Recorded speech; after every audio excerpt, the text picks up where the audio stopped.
Hey, what's going on YouTube? East Tactics here, coming at you with another video. Thought I'd actually do a follow-up video to a video I made about a month back in regards to whether or not WD-40 actually successfully makes your parts, if you soak them in WD-40, makes them more resilient to snapping.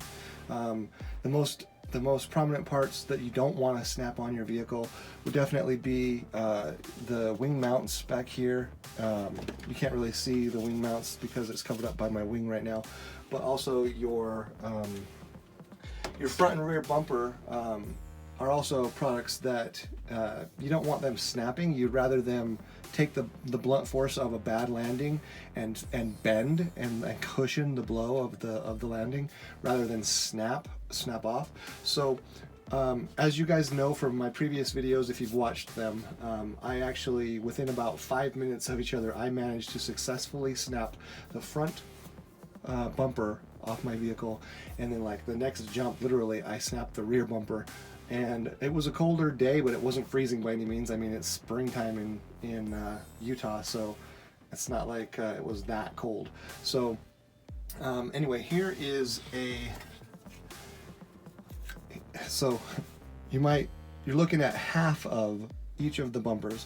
So the rear bumper snapped off and the front bumper snapped off. And the reason why you're looking at half of them is because I cut them in half because I decided these would be great products to test the WD-40 tactic on. So actually right now I've got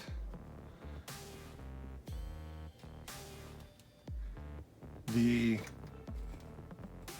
other halves of these bumpers sitting in a Ziploc bag filled halfway up with WD-40. They're both resting downward like this so that the WD-40 is completely covering this top section. So what I'm going to do is I'm going to keep it in the bag for about 36 hours, and I'm going to use these as test pieces to snap. And we're going to snap across this section right here on this one, and we're going to snap across this section right here. So basically I'm going to see if it snaps a lot easier versus these pieces that are sitting in the WD-40, and hopefully those ones are more bendy and don't snap.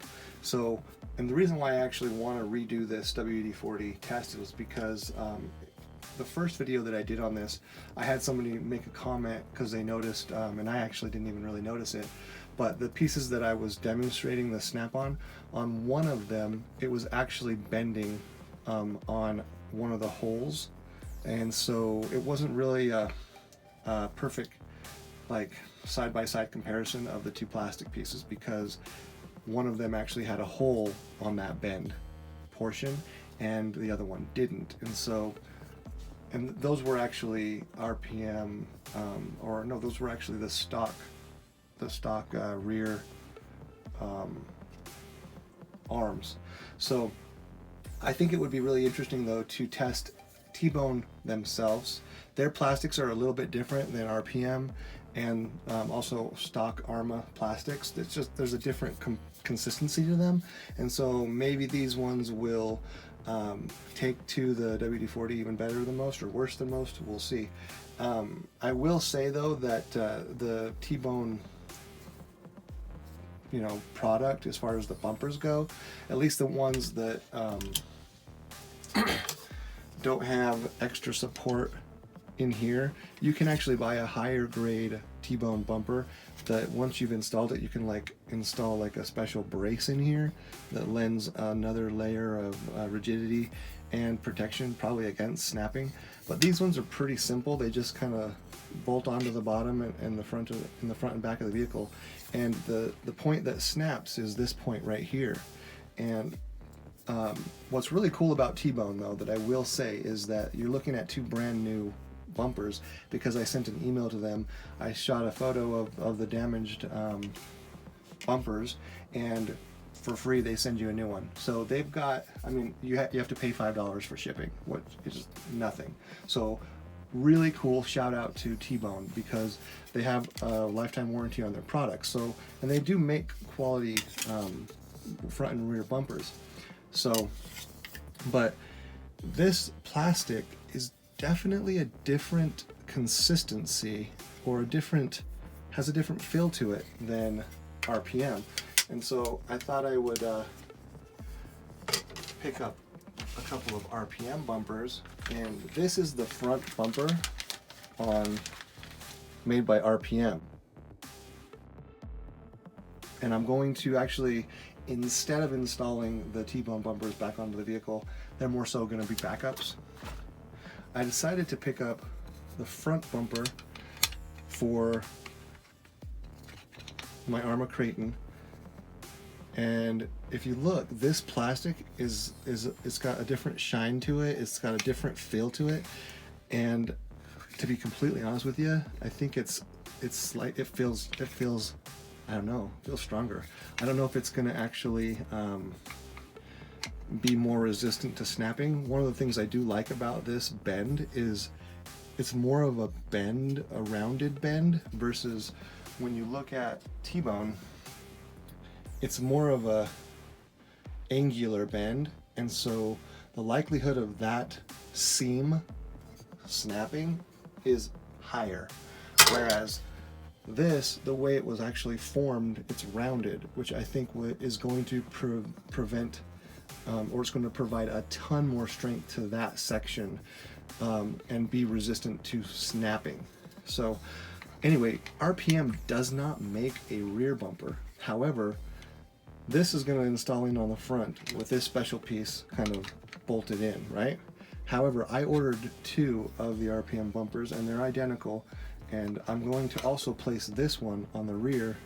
And I don't think that I'm actually going to install this piece on the back because I don't know, I mean, I guess I could. So you can use the front bumper from RPM on both the front and the rear. One of the things that I will say that I like about RPM though is how they've got this raised section here. There's just something a little bit more quality feel about RPM's bumpers. So anyway, so I'll be installing one in the front and one in the back, and I'll probably drop a video on getting those installed. Anyway, ultimately what I wanted to show you guys was that I'm doing another test on the WD40 tactic to see how well it works on T-bone plastics. And if it works really well, then it would probably be a good idea to submerge your entire bumper or bumpers into WD-40 for 36 hours or so before you install them, but we'll see. So stay tuned for the follow-up video on this.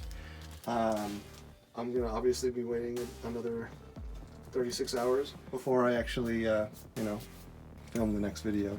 So once again guys, thanks for watching my videos. This is East Tactics. If you haven't already checked out my library, I've got a ton of videos on everything you pretty much need to know about the Arrma lineup. If you know one thing about a specific platform like the Kraton, then you know about the Outcast or the Talion or their other vehicles.